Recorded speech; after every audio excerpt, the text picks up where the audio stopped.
Pai querido, nós te agradecemos pela oportunidade deste novo dia, de estarmos aqui com vida, com saúde, Pai querido.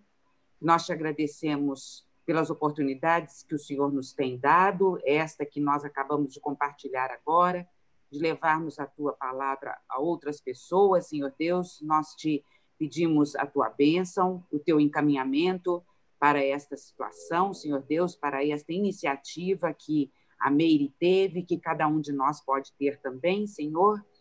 Nós pedimos agora pela lição que vamos estudar, pedimos pela vida da Darlene, que irá ministrar esta aula para nós. Amém. Que ela seja abençoada, Senhor Deus, que ela seja agraciada por Ti com sabedoria, com discernimento, para transmitir a Tua mensagem, a Tua palavra a cada um de nós, e que ela possa nos fortalecer e nos abençoar, Senhor Deus, na nossa vida de fé. Nós te agradecemos e oramos em nome de Jesus. Amém. Amém. Então, Darlene, contigo. Bom, acho que eu já cumprimentei todo mundo por aí e quero começar dizendo que a missão de hoje eu assustei. Quando a Rosa pediu para mim na quinta-feira, eu me lembrava mais ou menos que a nossa unidade são doutrinas wesleyanas, né? Mas, assim, eu sei que este é um dos temas mais caros ao metodismo, a graça, né? Então, foi assim, esses 2 últimos dias, um tempo gostoso também de estudar, de ler muito e de tentar, então, resumir aqui na nossa aula e, sobretudo, pedir ajuda aqui para quem já estudou um pouquinho mais, porque eu não fiz teologia, afinal de contas, gosto muito de ler a respeito e tudo, né? Mas quase tudo que eu sei de teologia eu aprendi mais por osmose do que por leitura, na verdade. Então, peço ajuda aí do Luiz, especialmente, da Rosa e de quem mais tenha já estudado um pouco mais de Wesley, para a gente poder transmitir com um pouco mais de clareza, né? Essa que é uma das questões fundamentais do metodismo mesmo. Bom, nossa aula se chama Graça Divina e Resposta Humana. Basicamente, né, a gente está pensando nessa aula o que é que Deus faz e o que nós fazemos. Esse é um pouco assim, né, o resumo que eu acabei dando. E o objetivo colocado na revista é evidenciar a centralidade da graça no processo de salvação e santificação e a importância da resposta humana a esta graça. Lembrando, então, que no metodismo a graça é um elemento-chave dessa experiência de salvação e de amadurecimento na fé. A gente está trabalhando o grande tema na nossa revista aí de maturidade cristã, e a questão da graça, ela tinha que ser mesmo a lição inicial dessa abordagem, porque é nela que se fundamenta o caminho da salvação, né, estabelecido, então, por Wesley na teologia dele. A graça, resumidamente, né, é a que nos salva, justifica e santifica. E é pela graça de Deus, uma iniciativa de Deus, né, é que ela vai acontecer na nossa vida. E a lição vai focar, então, esse processo da concessão de Deus, dessa graça na vida do ser humano e de todo ser humano, né, e como é que ela se desenvolve, quer dizer, só Deus fazendo a parte dele não resolve a nossa questão de salvação, mas sem ela nós não conseguimos caminhar, né? Nosso texto bíblico base está na carta de Paulo aos Filipenses, capítulo 2, dos versículos 12 a 18. Eu coloquei aqui, e quem sabe, Rosa, sei que está com o microfone aberto ainda, pode ler para nós, por favor?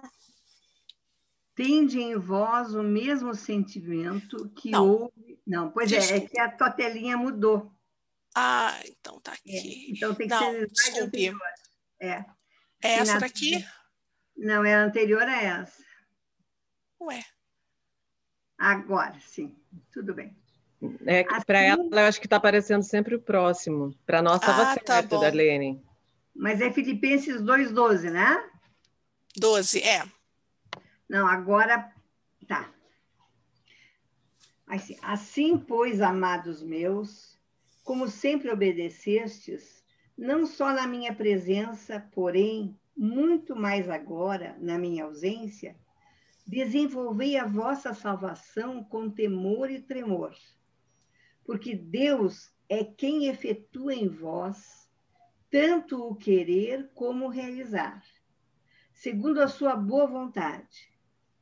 Fazei tudo sem murmurações nem contendas,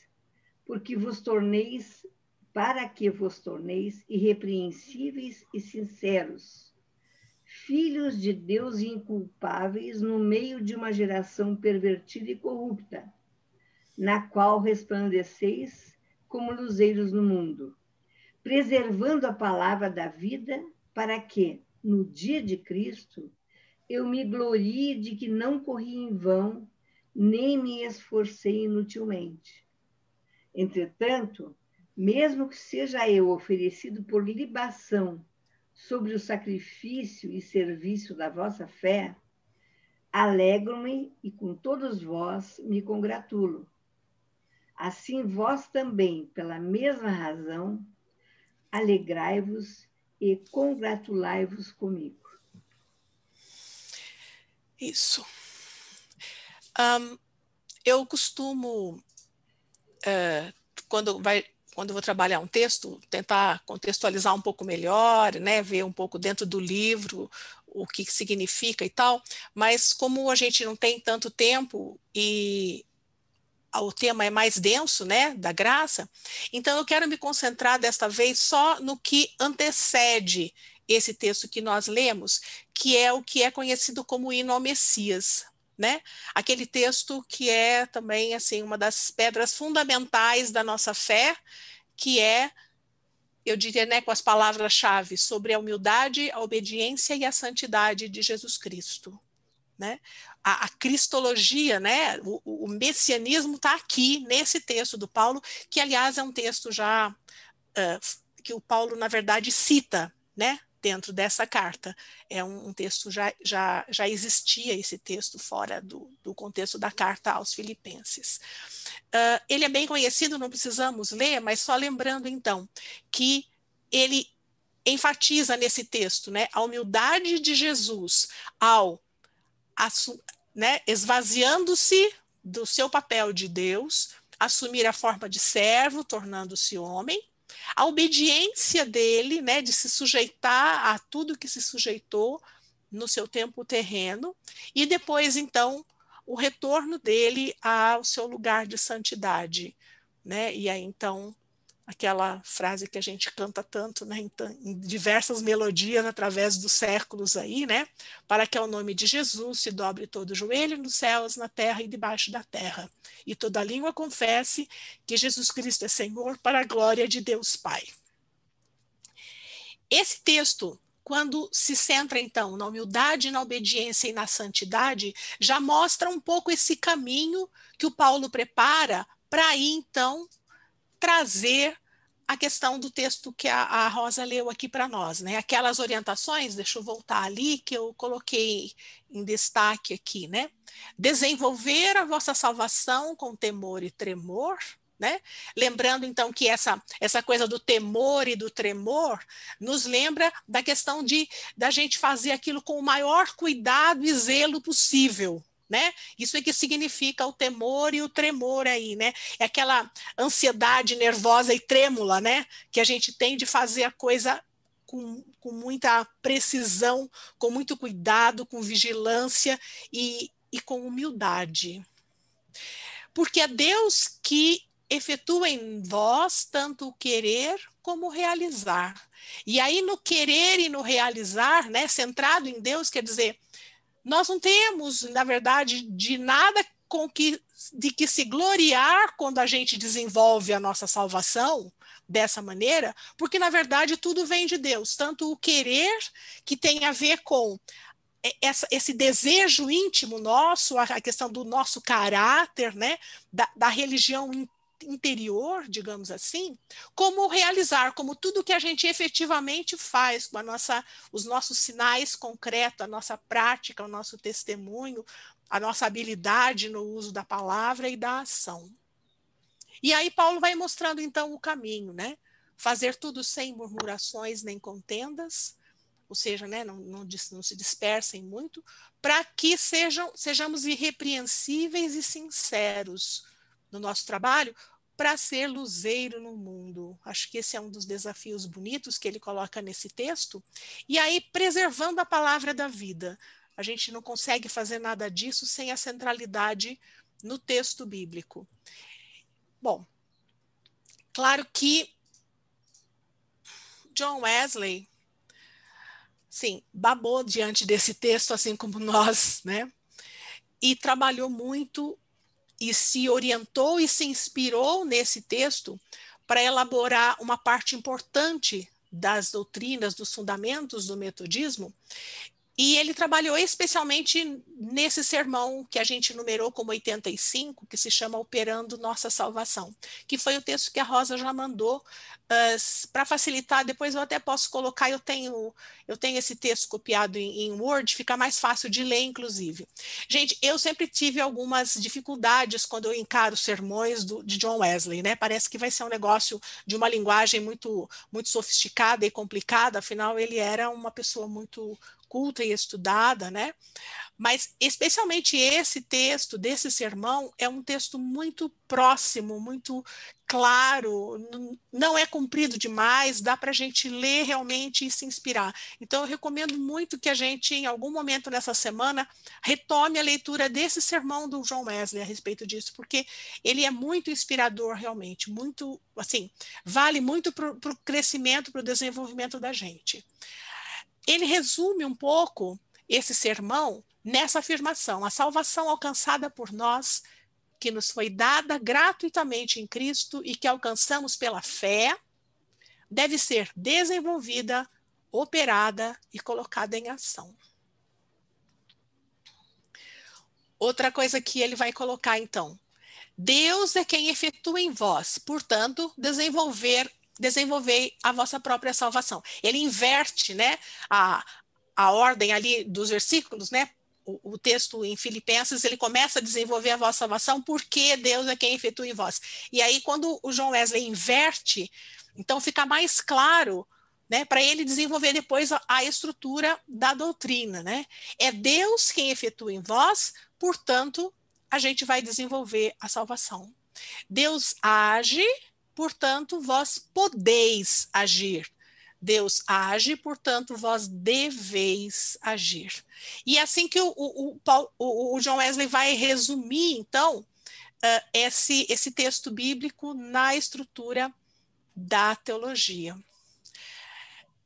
Vai, então, centrando na Trindade, no papel de cada um dos elementos da Trindade, no caminho da salvação que ele estabelece através da graça, e é um pouco aqui que nós vamos nos concentrar hoje, e nos meios da graça, que eu diria que é o que a gente vai trabalhar na próxima unidade da nossa revista. Depois dessa parte de doutrinas, né, é o que a gente diria que são os meios de graça, é o que nós vamos estar trabalhando lá na caracterização das igrejas e como é que elas vão se estabelecendo. Bom, o John Wesley vai trabalhar, então, esses 3 momentos da graça. O primeiro deles é a graça preveniente. Esta é a centralidade, na verdade, da nossa lição.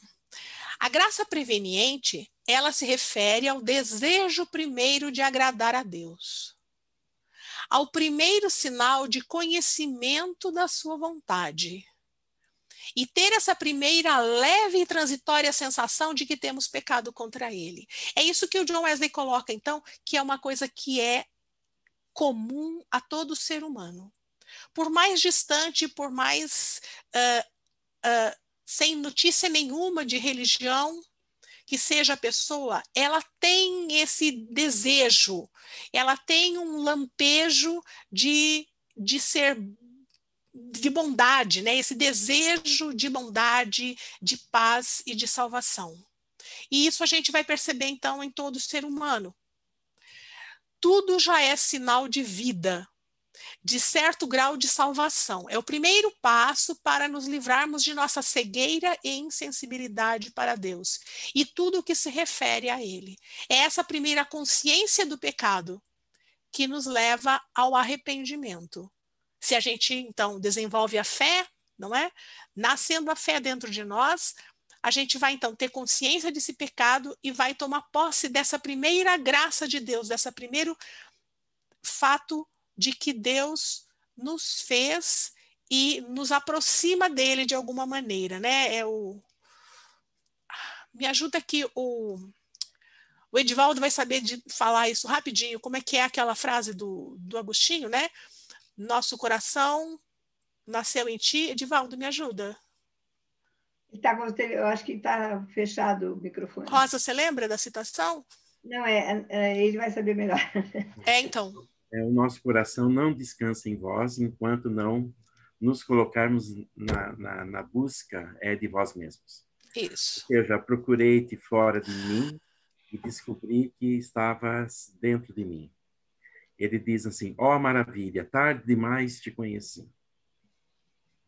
Isso aí. Obrigada, Edivaldo. Então, é isso que está inerente ao ser humano, né? É isso que o Wesley coloca na graça preveniente. É essa graça que está em nós, em todas as pessoas, e que desperta em nós esse desejo de bondade, de paz e de salvação. E isso, voltando à estrutura anterior que o Paulo desenvolve, que o John Wesley desenvolve lá, do papel dos 3 elementos da Trindade, né? É Deus Pai quem colocou, então, na criação em todo o ser humano, tá? E essa consciência de pecado que nos leva ao arrependimento. Em seguida, nós temos a graça justificadora, que é, então, o papel do Cristo, né? Que por seu sacrifício, a sua obra expiatória e pela vitória na ressurreição, é o portador do perdão para todos que se arrependem e desejam desenvolver a sua salvação. É onde, então, através do perdão, nós passamos na posse dessa nova fase no desenvolvimento da maturidade cristã, que é o novo nascimento. Isso vai ser o tema da nossa próxima lição, da lição do domingo que vem, que é arrependimento. Então, aqui eu fui um pouquinho mais rápida. E em seguida a gente tem a graça santificadora, que vai ser a nossa lição número 4. E é o papel do Espírito Santo, que é o agente da graça santificadora e do aperfeiçoamento da vida cristã, sinalizados pelo novo nascimento, regeneração, as obras de piedade e misericórdia até a plenitude da vida cristã. Tem até numa das revistas Caminhando, lá da Faculdade de Teologia, né? Esse gráfico aqui que eles tentaram fazer, então, estabelecendo esses níveis da graça a partir do homem natural, que chega a ter o conhecimento do pecado em si, aí, então, tem acesso à graça preveniente, que leva ao arrependimento, e aí, então, tem acesso à graça justificadora, através do sacrifício de Jesus, o perdão, o novo nascimento e a regeneração que nos leva à graça santificadora até a perfeição cristã.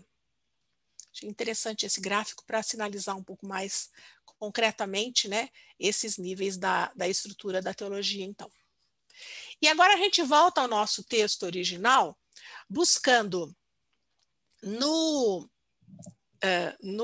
texto lá de Filipenses, e no Sermão 85 do Wesley, então, como é que o Wesley vai interpretando esse trecho de Filipenses? Então, Wesley diz assim: se é Deus quem opera em nós tanto o querer como fazer, segundo a sua boa vontade, então não existe mérito humano nas nossas ações. Por mais que nos esforcemos para desenvolver a nossa salvação, ela se dá pela graça divina. Não somos nós que vamos, e isso é uma coisa que a gente que trabalha na igreja, e quem dá aula, quem prega, né? A gente de vez em quando precisa se lembrar em alguns momentos em que a gente se frustra muito, né? Por mais que a gente se esforce, nós, pela nossa própria salvação, e o nosso esforço pela salvação das outras pessoas, não está em nós, é uma questão da graça. É a graça de Deus, essa graça preveniente que brota de dentro de nós, que é natural em nós e vai então brotar diante disso, é que vai fazer com que a gente desenvolva a nossa salvação. Com a graça de Deus sempre disponível, nos sustentando, nos colocando os meios suficientes para que a gente seja conduzido, mas não é nosso mérito. E aí a gente volta a toda a história da reforma e tudo isso, né? No entanto, né? Ao mesmo tempo, sem a participação humana responsável nesse processo, a salvação não se desenvolve e a graça de Deus não opera a ponto de salvar-nos. Outra vez, o Paulo cita o Wesley cita Agostinho nesse sermão com essa frase: aquele que nos fez sem nós não nos salvará sem nós.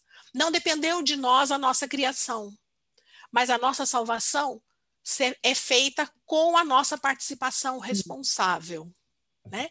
A graça deve ser respondida, correspondida e responsável. E é Deus que nos envolve com a graça e podemos nos mover nela. Eu gostei muito dessa frase também nesse sermão, porque a hora que a gente sente, né, então, que Deus nos envolve com a graça, mas que a gente pode se mover dentro dela, aí é o nosso espaço de colocar nossas habilidades, de colocar nossos dons, de desenvolver tudo aquilo que a gente pode fazer com temor e tremor, né, pela nossa própria salvação, no sentido da gente se empenhar, se dedicar e tal, no desenvolvimento da salvação. Voltando mais especificamente ao texto de Filipenses, né, a gente tem um roteirozinho que Paulo deixa, né, de como desenvolver a nossa salvação. Fazer tudo sem murmuração e discussão. Lembrando que, claro que a gente vai estar sempre conversando, vai estar discutindo e a gente vai estar enfrentando sempre conflitos e tudo isso, mas a questão que o Paulo provavelmente está dizendo aqui é que a gente não pode se perder nisso, saindo do foco que é desenvolver a nossa salvação. Às vezes a gente se perde em detalhes, em picuinhas e tal, dentro da teologia, muito mais, né? E a gente perde o foco no que a gente de fato precisa fazer, que é deixar de fazer o mal e aprender a fazer o bem. Porque a gente vai ser luzeiros no mundo. Preservar a palavra da vida, né? Então, dedicar-se ao estudo, dedicar-se à reflexão e aprofundamento na inspiração. E aqui a gente lembra outra vez, né, eu não posso deixar de citar no estudo sobre doutrinas wesleyanas, uma coisa que para mim é muito cara, que é o tal do quadrilátero do Wesley, né, que coloca então os pontos todos que vão iluminar a nossa leitura da Bíblia, né, a tradição, a criação, a experiência e a... O que eu esqueci? A razão. A razão, isso, claro. E a outra recomendação de Paulo, mas essa é a ênfase de toda a carta de Filipenses, né, de alegrar-se. E aí eu fico pensando a gente podia trazer hoje no sentido também de ter bom humor, né, nas coisas que a gente faz. Porque a gente está vivendo, né, um momento complicado aqui de pandemia e quantas vezes a gente mesmo se sente desanimado e sem muita perspectiva, né? E acho que esse lembrete de que todo esse esforço e dedicação que a gente tem, ele tem que ser permeado pela alegria também, tem que ser permeado por um esforço da gente de se manter alegre e de ver motivos de alegria para poder caminhar, né? E aqui eu já entro um pouco na finalização que a lição coloca para a gente, tanto no texto do aluno como no texto do professor. É um resumo, então, nesses dois últimos slides que eu tenho aqui. O crescimento, a maturidade, a ênfase da nossa revista vai passar, primeiro, pela compreensão de que é resultado da graça de Deus. Essa maturidade que a gente está buscando, esse crescimento que a gente busca, ele é fruto, primeiramente, a iniciativa primeira é de Deus ao colocar a nosso dispor a sua graça, a sua presença, aquela graça, né, da garota de Ipanema, né? Olha que coisa mais linda, mais cheia de graça. né, de presença charmosa que chama atenção e que nos mexe, que nos move, que nos faz seguir, né, esse desejo que nasce dentro de nós de buscar alguém que possa nos dar uma luz para que a gente também possa ser luz. A nossa tarefa é desenvolver a salvação, mas ela só acontece quando nos desembaraçamos das amarras do pecado, que é então o que a gente vai trabalhar mais na semana que vem. É resultado de uma vida de obediência e compromisso com os valores do reino. Vamos lembrar aqui outra vez aquele texto anterior do Hino ao Messias, que mostra então como o exemplo de Jesus, né, especialmente de humildade e de obediência, precisa ser o nosso roteiro nesse caminho da salvação. E é um processo contínuo, devemos dedicar tempo e estabelecer meios para buscar o crescimento e aperfeiçoamento. Na lição 4, que nós vamos trabalhar a questão da santificação, a gente vai estar discutindo um pouco essas questões de que é uma caminhada que vai para frente, às vezes volta 2 passos e depois segue outra vez.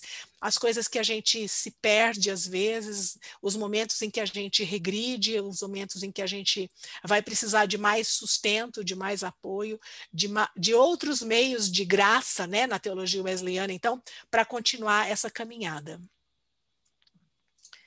A gente entende, então, resumidamente, que nós fomos salvos, estamos sendo salvos e seremos salvos. E um resumo que acho que é o Rui Jos Grilberg, num texto dele, que ele coloca então esses 2 versículos para nos lembrar dessa ponte, né, do que é que Deus faz e o que é que nós fazemos com respeito à nossa salvação. Sem mim nada podeis fazer, mas tudo posso em Cristo que me fortalece. Eu acho que essa lição, ela nos mostra esse começo dessa abordagem da temática da maturidade, no sentido de clarear, então, um pouco, que nós vamos iniciar essa reflexão através dessas aulas nesse semestre sobre o caminho da salvação, cientes de que é nosso papel nos esforçarmos, é nosso papel desenvolver a nossa salvação, mas que a gente não vai fazer nada decididamente sem a consciência de que a graça vem de Deus. E é essa graça que vai nos acompanhar em cada momento da nossa caminhada. Não importa se a gente está começando a ter consciência do pecado para então começar essa caminhada, ou se a gente já está num momento de busca da regeneração, busca dos parâmetros que nos guiem no começo mesmo desse caminho agora, naquela ilustração da ponte, né? Quer dizer, a gente está entrando na ponte agora, né, para atravessar esse caminho, ou se a gente está já na conclusão. Olha, eu preciso, como disse agora, realmente da ajuda aí de vocês para concluírem um pouco essa lição.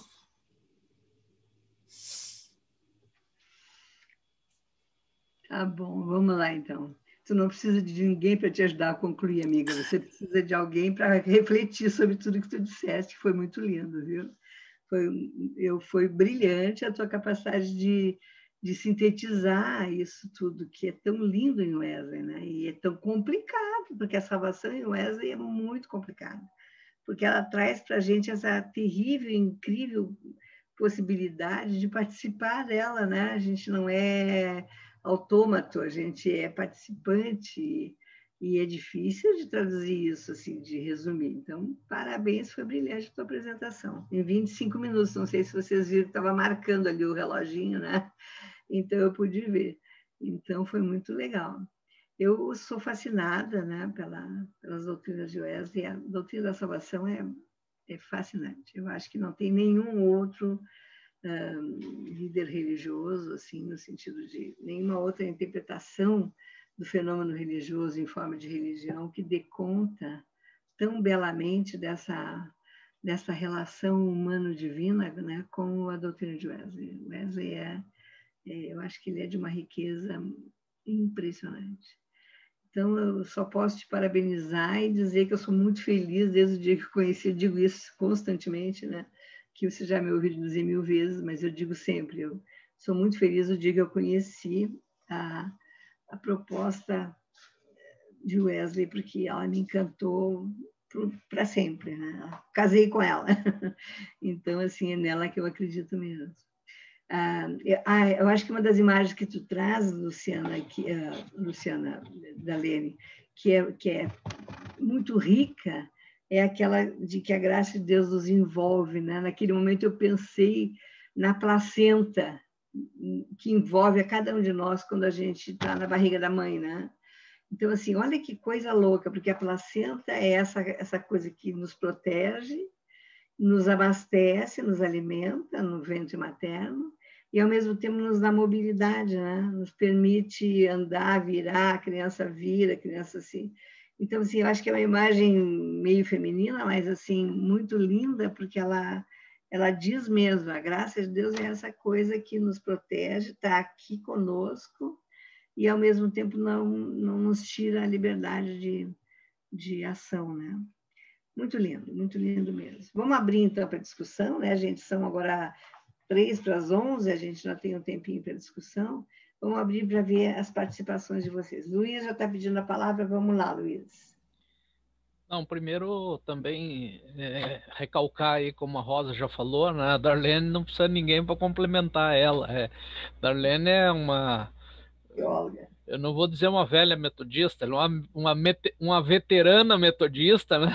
Da velha guarda da Federação de Jovens, de onde ela traz toda essa bagagem aí, participando de inúmeros debates e encontros, e na pastoral da Unimep, enfim. A Darlene, embora é psicóloga, ela é uma psicóloga teóloga também, porque ela reflete a teologia, né? Então, ela desempenhou muito bem para nós aqui nesta manhã a lição. Eu tive a oportunidade de ler a lição do aluno ontem e ler o sermão 85 do Wesley, que é magnífico, né? Eu ainda vou pregar aquele sermão algum dia, assim, de cabo a rabo, né? Lendo o sermão, porque não precisa de retoque nenhum, não precisa de acrescentar muitos exemplos ali, porque ele é claro, né? Muito claro o sermão 85.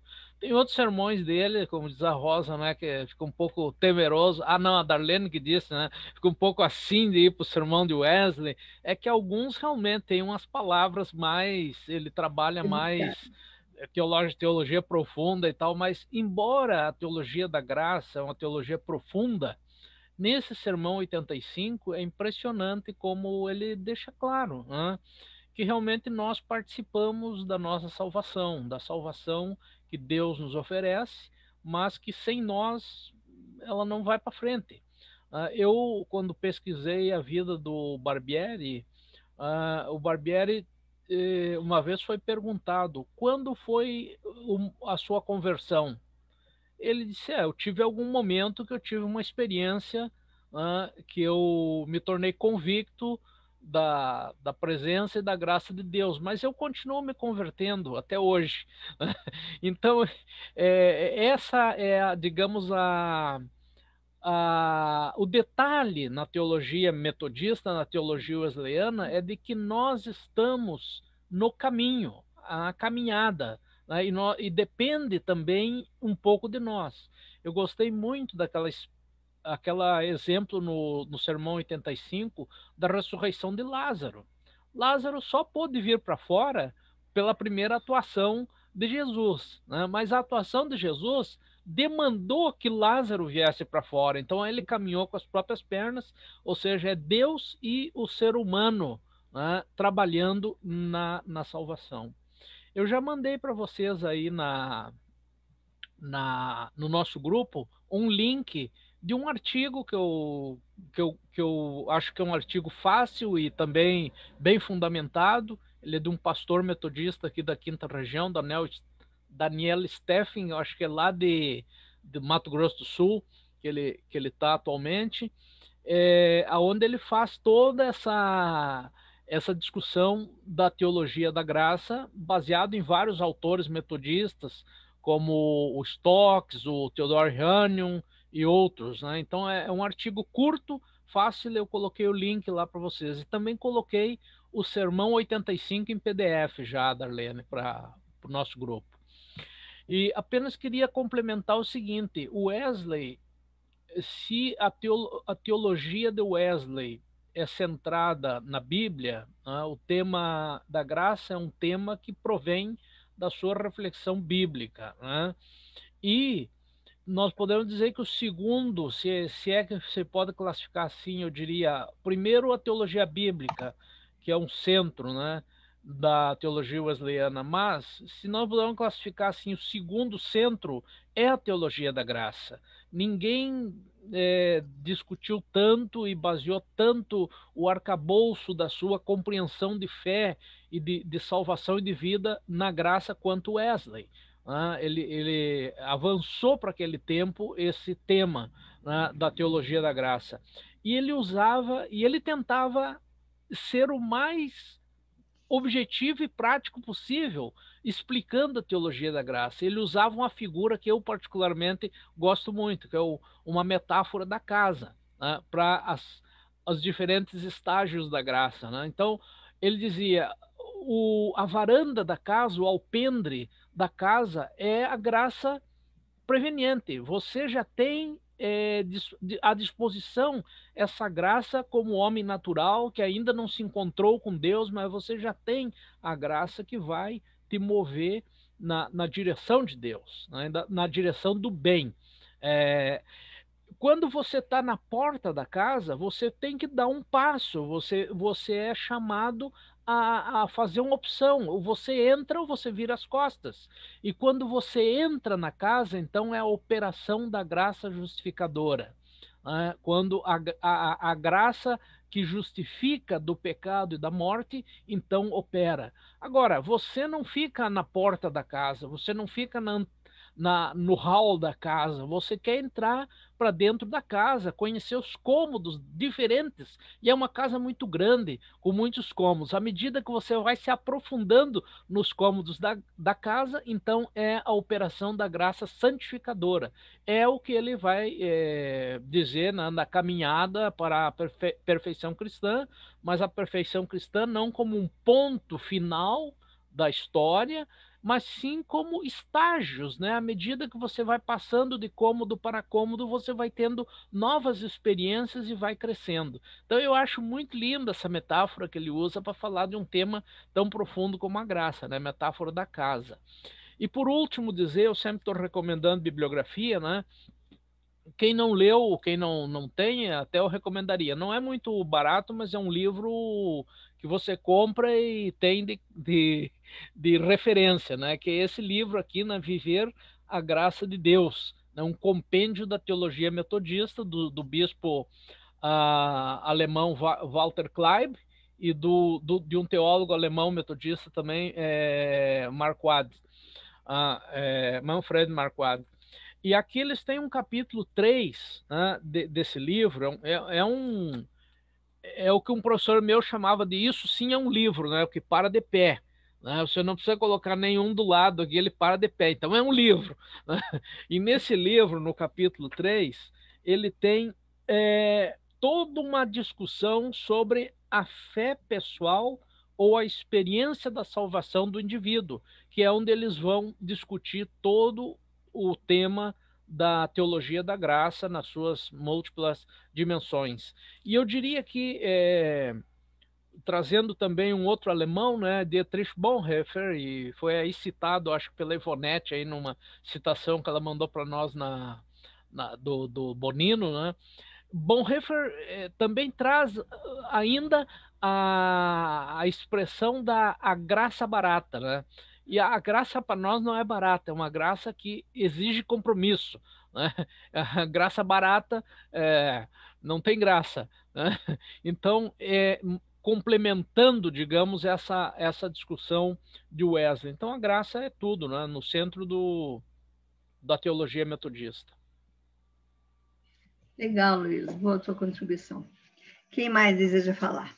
Vamos lá. Suzana, Ivonete, Meire, Lucas, Sebastião, Rinalva, Divaldo, Ellen, Luciana, Laine, Edna. Todo mundo quietinho hoje, mas olha só. Viu, Darlene? Isso aqui é uma boa aula. Dá uma segurada no povo. Ninguém quer falar. Vamos lá. Quem quer falar? Ó, não precisa... Tá bom. Quem? Lucas, acho que está com cara de quem quer falar, Lucas. Dá um bom dia, pelo menos, para nós. Liga. Bom dia para todo mundo. A aula foi muito boa. Aprendi muito e agora que eu fiquei sabendo que esse vídeo vai para mais gente, acho que eu vou ficar mais quieto um pouco. Viu? Bobo. Sebastião, que está com a gente hoje, quer falar alguma coisa, Sebastião? Fazer alguma colocação? Não precisa, só estou falando assim para ver. Liga, ó. Não, é o som dele que tá baixinho, né? É. Tá baixinho o microfone. Tá ligado, mas tá baixinho.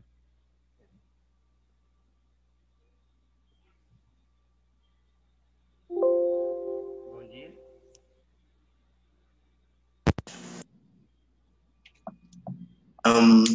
Agora sim. Tirei o microfone.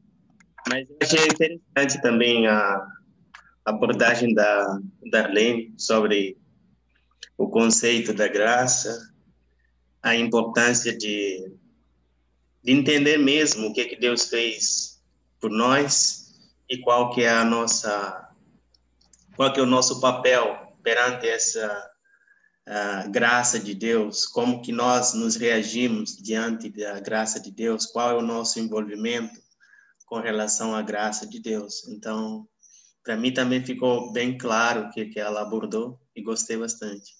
Legal, Sebastião, que bom. Quem mais? Ivonete. Ivonete hoje colocou um texto para nós, ela queria ler aqui na classe, depois quando eu vi, eu ia dar a palavra, aí eu vi que ela tinha posto na classe, não dei a palavra, mas ela queria ler para nós o poema, né? Eu não consegui ler todo, Ivonete, mas eu vi. É muito bom, Bom, na verdade, esse assunto da graça, ele é bastante complicado, porque se a gente não entender bem a graça, ou entender a graça como algo que é de graça e sem compromisso, a gente cai no erro de achar que você não tem que fazer mais nada. Você recebeu a graça e você é salvo e pronto. Um bandido vai ser salvo assim como uma criança é salva. Se a gente entender que a graça você precisa fazer algo também, né? Você precisa responder a essa graça e responder essa graça com ações para com Deus e para com o próximo. A gente tem que tomar cuidado para não cair no erro de achar que você está pagando pela graça com essas ações, né? Para com o próximo, principalmente. Então, assim, para mim ainda não é um assunto fechado, sabe? Assim, eu ainda estou caminhando nesse entendimento. Acho que já caminhei bastante, principalmente pós-classe alternativa. Já falei isso para vocês, a classe alternativa para mim foi muito importante.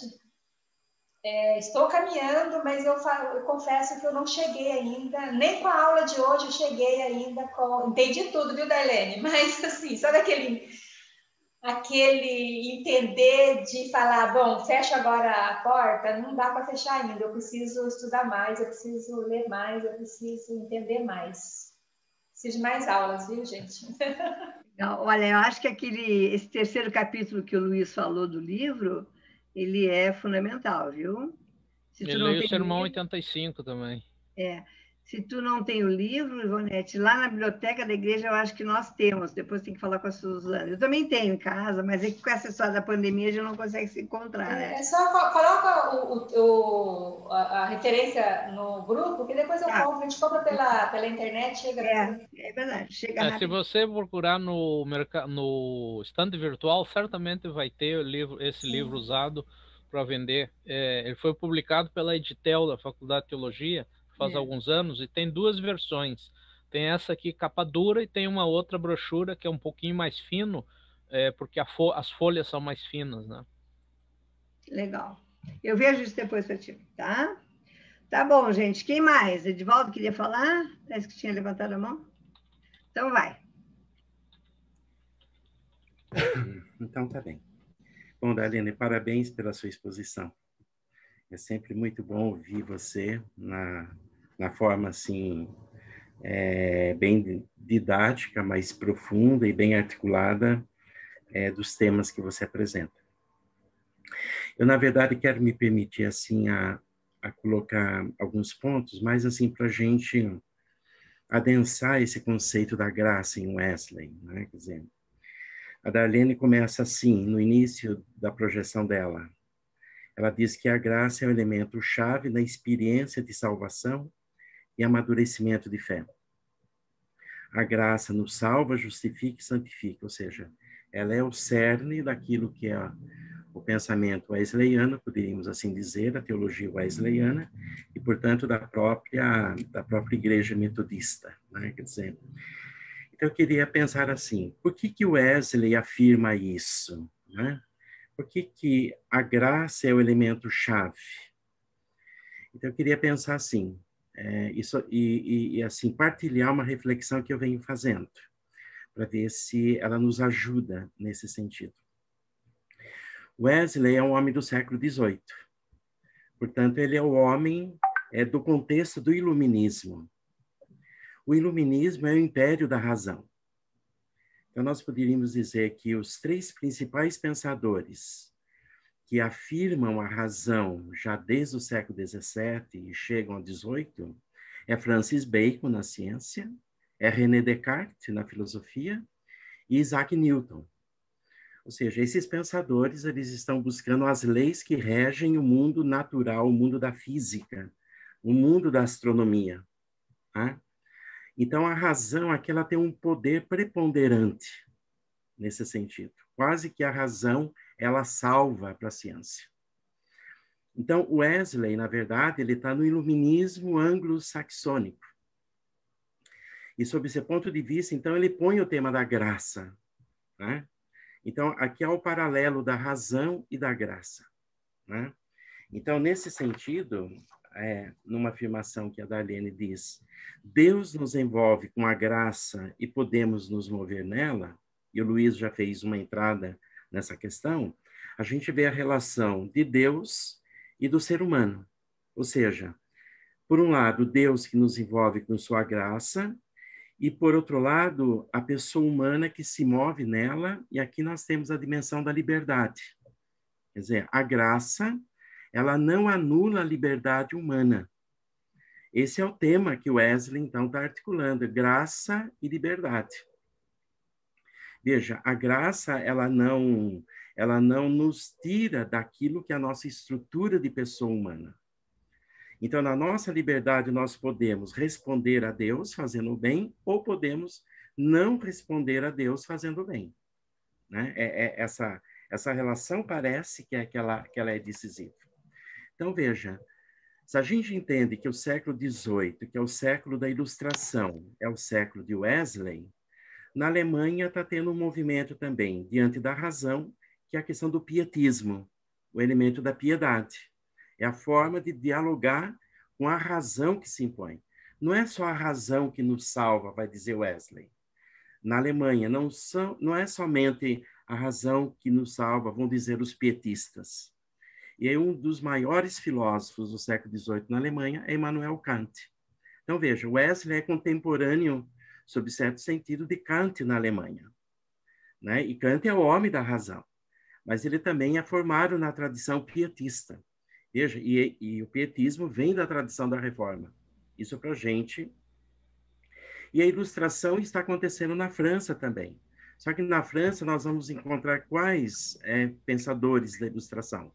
Nós vamos encontrar Voltaire, Diderot, D'Alembert, os enciclopedistas, que enfatizam a razão e negam Deus. Enfatizam a razão e negam o papel da graça. Então, eu estou tentando abrir esse contexto do século XVIII, né, para a gente reconhecer a grandeza da teologia wesleyana, e aqui ele fica mais grande, porque, nesse sentido, Wesley não é só o homem da igreja anglicana, ele não é o homem só do movimento metodista.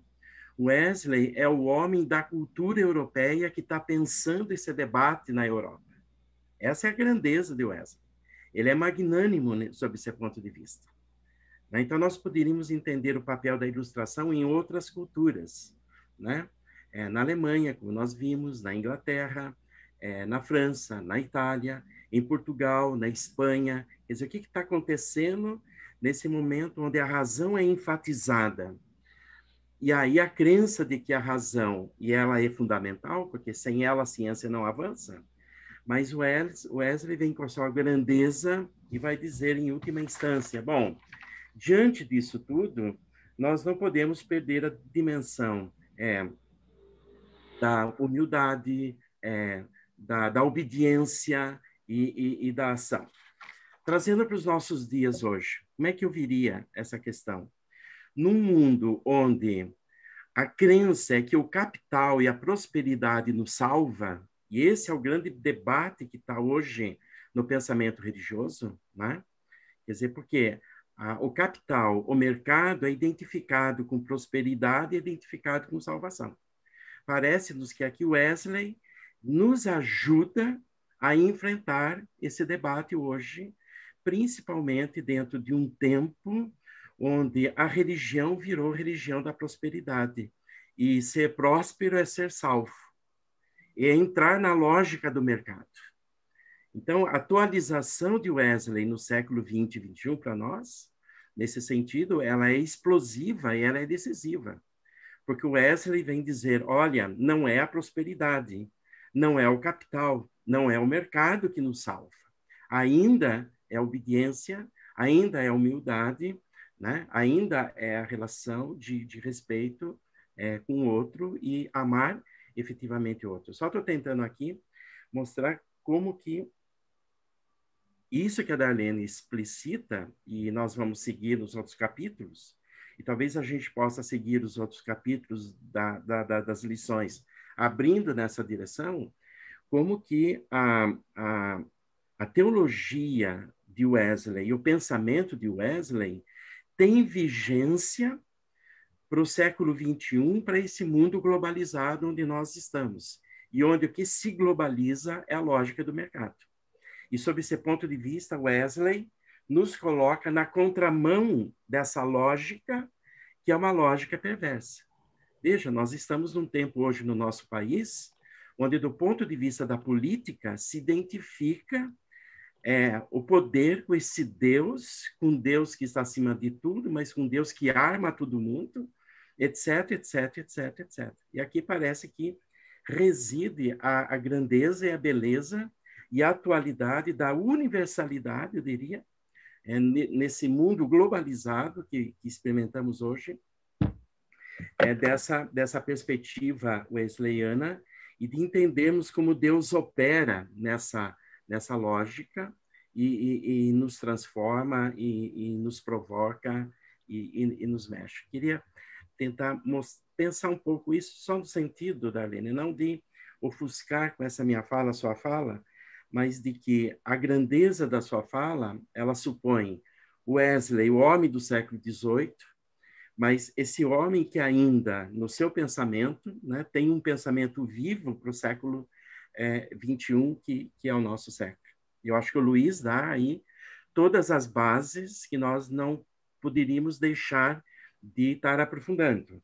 Ele faz um elenco de temas, de sugestões, de indicações, para a gente seguir avançando essa reflexão, que, como diz bem a Rosa, é um modo da gente se casar com essa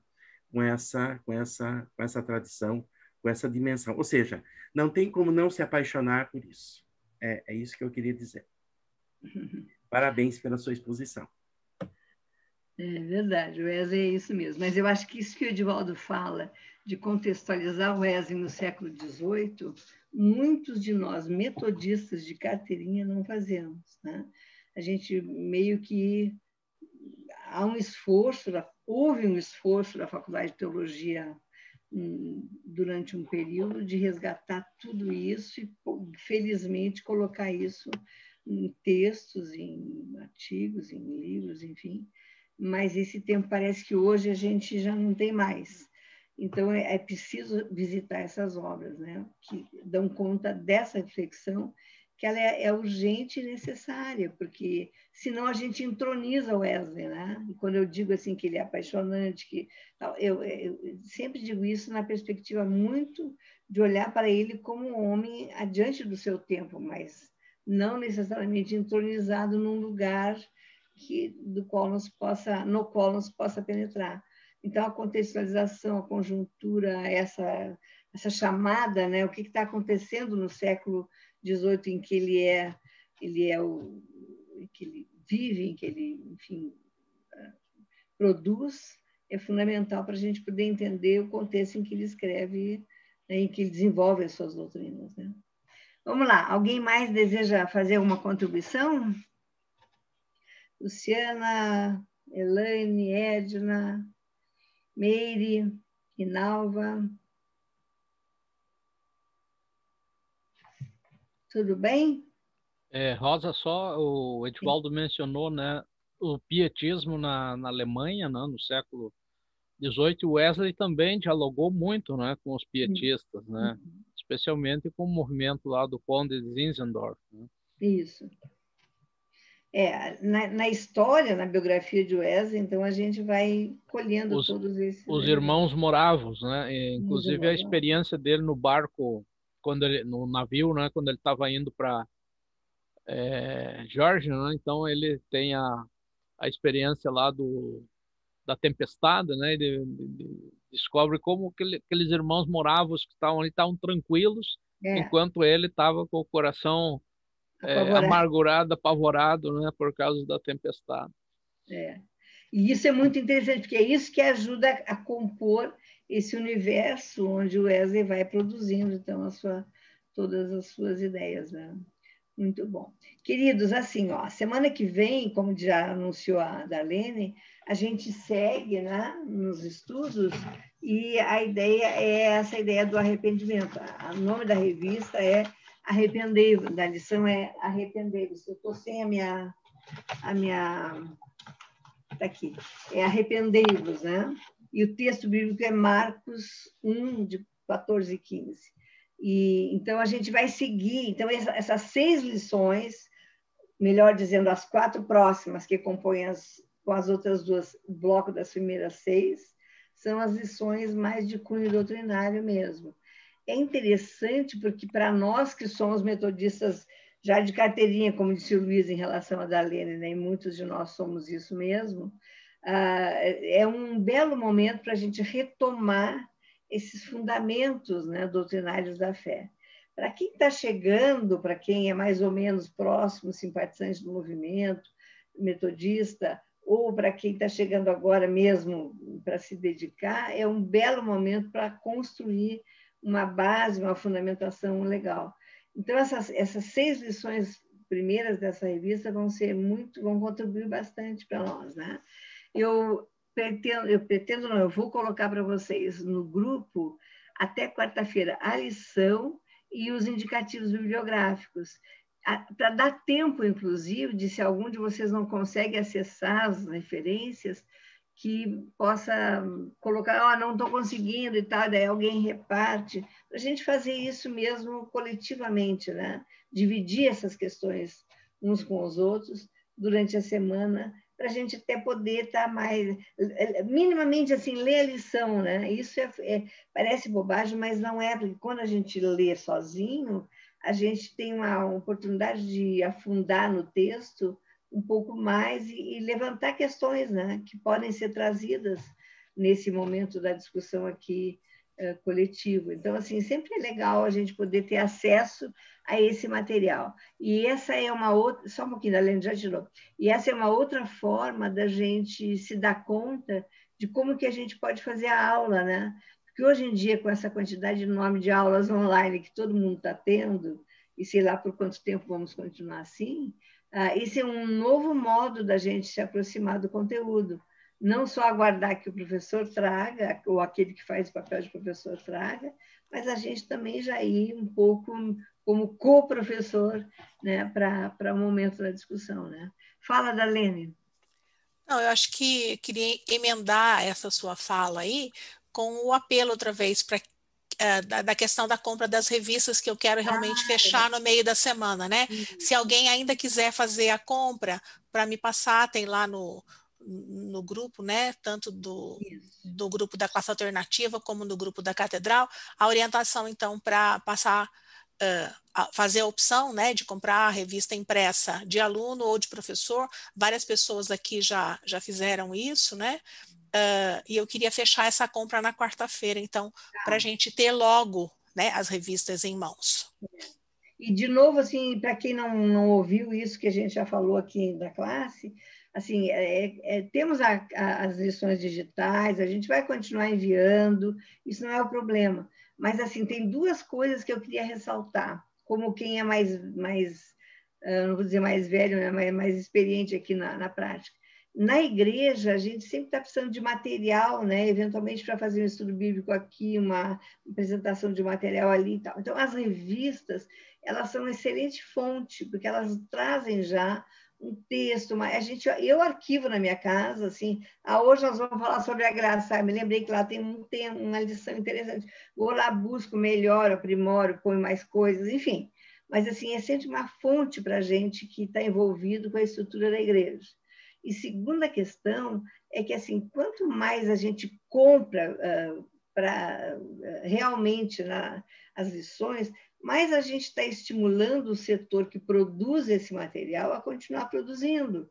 Porque, claro, né, o investimento, a igreja seleciona alguns pastores e esses pastores ficam deslocados, então, para essa função. Bom, então, a gente precisa justificar o setor.